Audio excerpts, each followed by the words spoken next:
Hello everyone, welcome to Texture math.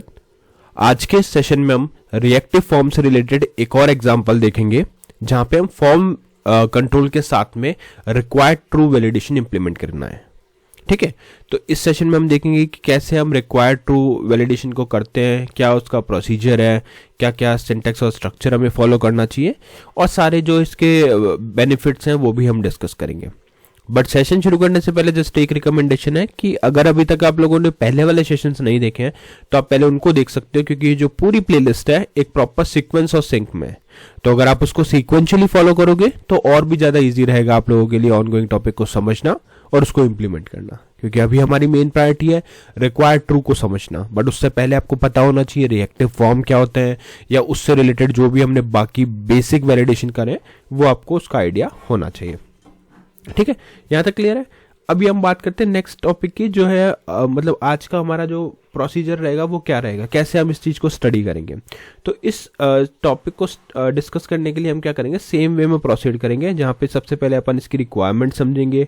Requirement के according हम हमें यहाँ पे प्रोग्राम में एक HTML फाइल डिजाइन करेंगे, साथ में हम CSS भी डिजाइन करेंगे।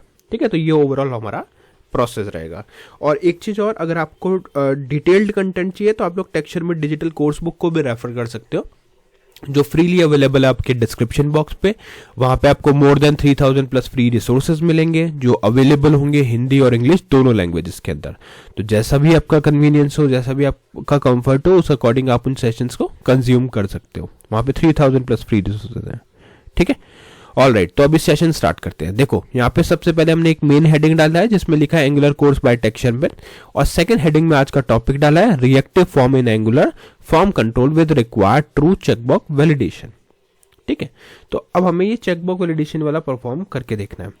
तो एक चीज हमें पता है कि हम कंपोनेंट फाइल के अंदर कुछ मैंडेटरी ऐसी चीजें हैं जिनको इंपोर्ट करते हैं, जिसकी वजह से हम ये रिएक्टिव फॉर्म मॉड्यूल वगैरह सब यूज करेंगे, राइट। तो पहले हम वही पोर्शन देखेंगे कि क्या क्या हमें यहाँ पर इंक्लूड करना पड़ेगा, और रिक्वायरमेंट डिस्कस करते हैं। तो रिक्वायरमेंट कुछ ऐसी है कि हमें एक चेकबॉक्स बनाना है और उस चेकबॉक्स को मैंडेटरी करना है कि अगर यूजर ने चेकबॉक्स सेलेक्ट नहीं किया तो उस केस में हमें कोई उसको एरर दिखाना है, अदरवाइज हम उसको नॉर्मली अलाउ करेंगे। ठीक है, तो ये हमारा सिंपल सा एक एग्जांपल बनाना है। तो फॉर्म में भी अपन एक ही फील्ड रखेंगे जिससे कि आपको बेटर वे में समझ में आ पाए कि क्या हम इम्प्लीमेंट करने वाले हैं। ठीक है, तो अभी स्टार्ट करते हैं। देखो यहाँ पे सबसे पहले चलेंगे अपन app.component.ts फाइल पे। तो यहाँ पे हम हमें पता है कि फॉर्म डिजाइन करना है, तो उसके लिए रिएक्टिव फॉर्म मॉड्यूल की नीड रहेगी, तो यहाँ हमने डाल दिया रिएक्टिव फॉर्म मॉड्यूल। ठीक है, सेकेंड हम ngIf को यूज़ करेंगे कंडीशनल स्टेटमेंट के लिए, तो वो भी हमने इंपोर्ट कर दिया। और नेक्स्ट हमें एक वेरिएबल बनाना है जिस वेरिएबल के बेसिस पे हम ये सारा प्रोसेस परफॉर्म करने वाले हैं। ठीक है, तो एक सपोज आपने एक ऐसा टर्म्स एंड कंडीशन का एक चेक बॉक्स बनाया है, जिस टर्म्स एंड कंडीशन को अगर यूजर ने टिक नहीं किया तो वो उसको प्रोसीड नहीं करने देगा। ये अपना सिंपल सा एक एग्जांपल है। तो उसके लिए अपन क्या करेंगे, यहाँ पे एक वेरिएबल बनाएंगे टर्म्स नेम से, और इसमें कर देंगे न्यू फॉर्म कंट्रोल। ठीक है, जैसे ही फॉर्म कंट्रोल पे मैंने एंटर प्रेस किया तो फॉर्म कंट्रोल यहाँ पे ऐड हो गया। फिर ओपनिंग क्लोजिंग पैरेंथेसिस आएगा, यहाँ पे हम इसकी बाय डिफॉल्ट वैल्यू रख देंगे फॉल्स। ठीक है, और उसके बाद में एक देते हैं कॉमा, और यहाँ हम यूज करेंगे अपना वैलिडेटर्स को। तो वैलिडेटर्स डॉट रिक्वायर्ड ट्रू, तो ये रिक्वायर्ड ट्रू आपको यहाँ पे यूज करना रहता है। तो इसको जब आप यूज करोगे तो आपको ये चेक करेगा कि अगर आपका रिक्वायर्ड ट्रू नहीं है, तो मतलब ट्रू नहीं है, तो वो इस केस में उसको एज ए एरर कंसिडर करेगा, अदरवाइज वो उसको नॉन एरर कंसिडर करेगा। ठीक है, तो इसमें क्या क्या इंपॉर्टेंट चीज़ें हुई, एक हमें फॉर्म कंट्रोल चाहिए इंपोर्टेड, एक हमें चाहिए reactive forms module, validators, ngIf। ठीक है, और ये किस एरे में आ गए हमारे, रिएक्टिव फॉर्म मॉड्यूल और ngIf एरे में। सेकेंड इंपॉर्टेंट टर्म है कि अब हमें पता है कि हम टर्म्स से रिलेटेड एक चेकबॉक्स बनाने वाले हैं, तो हमने उसको नेम भी वही दिया टर्म्स, और उसके अंदर हमने न्यू फॉर्म कंट्रोल करके उसकी डिफॉल्ट वैल्यू सेट करी है फॉल्स, और वैलिडेटर डॉट रिकॉर्ड ट्रू डाल के एक सेमीकोलन से उसको सेव कर दिया। ठीक है, तो ये हमारा एक वेरिएबल यहाँ पे रेडी है। अब हमें क्या करना है, app.component.html पे जाना है, और वहाँ पे इसका जो UI पार्ट है वो हम डिज़ाइन करने वाले हैं।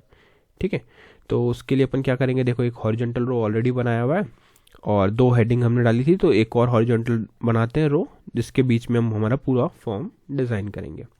तो यहाँ एक फॉर्म डालते हैं, फॉर्म, ठीक है, और इस फॉर्म के अंदर हम लिखेंगे अपना पहला लेबल, कि लेबल क्या होगा। तो लेबल में हम लिख देते हैं for example terms and condition, या इस तरह से लिखते हैं I agree to the terms and condition, ये हम रखेंगे, ठीक है। ये लेबल मुझे वहाँ पे यूज़र को शो करना है। और इस लेबल के बाद में अपन एक काम करते हैं, एक इनपुट फील्ड बना देते हैं, जिस इनपुट फील्ड में हम चेक बॉक्स को रखने वाले हैं। तो इनपुट फील्ड यहाँ पे आ गया उसका टाइप, और टाइप में आप डाल दो यहाँ पे चेक बॉक्स, ठीक है, और यहाँ पे फॉर्म कंट्रोल असाइन कर देते हैं। तो फॉर्म कंट्रोल, और यहाँ पे इसको असाइन करते हैं अपने वेरिएबल का नेम जो है टर्म्स, ठीक है। इतना सिंपल सा है, जैसे एक फॉर्म कंट्रोल बनाया, उसको असाइन कर दिया हमने यहाँ पे। अब यहाँ तक तो सब सही है। इसमें अगर आप चेक बॉक्स सेलेक्ट नहीं करोगे तो भी वो कोई प्रॉब्लम नहीं देगा। एक बार इतना आउटपुट देखते हैं और फिर अपन उसको एरर को ट्रैप करेंगे। तो ng सर्व --- ओपन एंटर, जैसे ही आप एंटर करोगे कुछ सेकंड्स का ये वेट लेगा और उसके बाद में ये आपको आउटपुट स्क्रीन पे ला के देगा। तो वेट करते हैं, वेट करने के कुछ सेकंड्स बाद में आपको यहाँ पे आउटपुट मिलेगा। तो ये आ गया हमारा यहाँ पे आउटपुट। अब इस आउटपुट में हमें क्या दिख रहा है, देखो एक मेन हेडिंग आ रही है एंगुलर कोर्स बाय टेक्सचर, फिर सेकेंडरी हेडिंग है reactive form in Angular, form control with required true, check box validation, एक हॉरिजॉन्टल रो और एक और हॉरिजॉन्टल रो, उसके बीच में लिखा हुआ है I agree to the terms and condition. अब यहाँ पे अगर मैं चेक बॉक्स सेलेक्ट करता हूँ या नहीं करता हूँ, कोई भी उसमें एरर नहीं आ रहा, ठीक है। तो हम क्या करेंगे, अब इसको एरर की तरह कंसिडर करेंगे। तो उस सिचुएशन के लिए आप यहाँ पे डाल दो पी टैग जो होगा पैराग्राफ, और यहाँ पे हम लिख देते हैं एक message, you must accept the terms and conditions, ठीक है।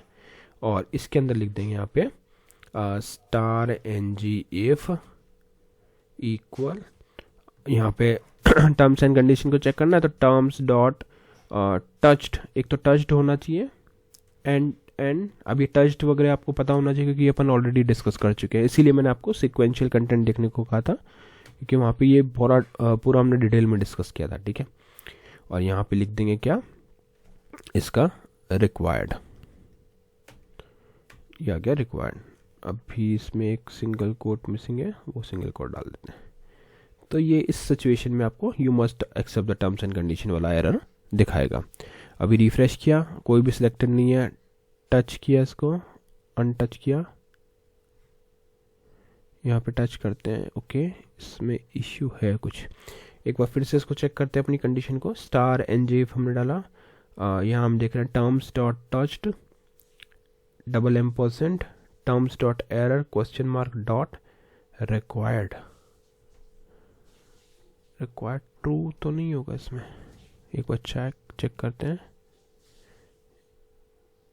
ओके, इसमें कुछ इश्यू है, हमने टर्म्स का डाला, ओके, ये केस सेंसिटिव है तो आपको यहाँ पे r स्मॉल रखना पड़ेगा। हाँ, अभी देखो, जैसे हमने यहाँ पे स्मॉल r कर दिया, वो रिक्वायर्ड ट्रू नहीं होगा, सिर्फ रिक्वायर्ड ही होगा, बट स्मॉल केस रहेगा क्योंकि ये पूरी तरह से केस सेंसिटिव है। इनफैक्ट अगर आप टर्म्स को भी स्मॉल t लिखोगे तो वो एरर देगा, ठीक है। तो मेक श्योर करना है कि जो भी हम कैरेक्टर्स यूज कर रहे हैं वो सेम एग्जैक्ट केस में हो, अदरवाइज वो प्रॉब्लम कर सकते हैं। तो अभी हमने रिक्वायर्ड कर दिया, रिक्वायर्ड के बाद देखो यहाँ पे मैसेज आ रहा है, you must accept the terms and condition, और जैसे ही हम इसको सिलेक्ट करेंगे ये ऑटोमेटिकली वहाँ से रिमूव हो जाएगा। तो आप लोगों ने देखा होगा कुछ जब रजिस्ट्रेशन फॉर्म हम फिल करते हैं, अगर वहाँ पे टर्म्स एंड कंडीशन सेलेक्टेड नहीं होता तो वो एक प्रॉपर नोट हमें वहाँ पे शो करता रहता है। अभी हमने प्रॉपर से डिज़ाइन नहीं किया, वरना ये रेड कलर में हो सकता था, एक आइकन हो सकता था इसके आगे, है ना, जो इसको हाईलाइट करे, बट वो तभी रिमूव होगा जब आप उसको सेलेक्ट करोगे। अगर आपने टर्म्स एंड कंडीशन सेलेक्ट करी तभी उस केस में वो आपको वो मैसेज हटा के देगा, अदरवाइज वो उसको एग्जिस्ट करेगा, रखेगा, ठीक है। तो ये ओवरऑल एग्जाम्पल था हमारा किस चीज़ के लिए, चेक बॉक्स के लिए, कि कैसे हम फॉर्म कंट्रोल के साथ में required true check box validation use करते हैं। आई होप इसका पूरा स्ट्रक्चर आपको क्लियर हो गया होगा कि क्या क्या चीज़ें इंपॉर्टेंट हैं। जैसे कुछ मॉड्यूल्स हमने देखे हैं, वो मॉड्यूल्स बहुत इंपॉर्टेंट थे, अगर उन मॉड्यूल्स को आप यूज़ नहीं करते तो वो आपको एरर देते, बट अगर आपने इसको यूज़ किया तो वो कोई भी इसमें एरर नहीं दे रहा, ठीक है। तो ये मॉड्यूल्स आपको पता होना चाहिए, form control, reactive form module, validators, फिर हमने ngif को इंपोर्ट किया, ठीक है, और यहाँ से HTML में हमने उन सबको यूज़ किया। तो आज के लिए इतना ही था, नेक्स्ट सेशन में बाकी टॉपिक डिस्कस करेंगे। So thank you for watching tech शर्मत।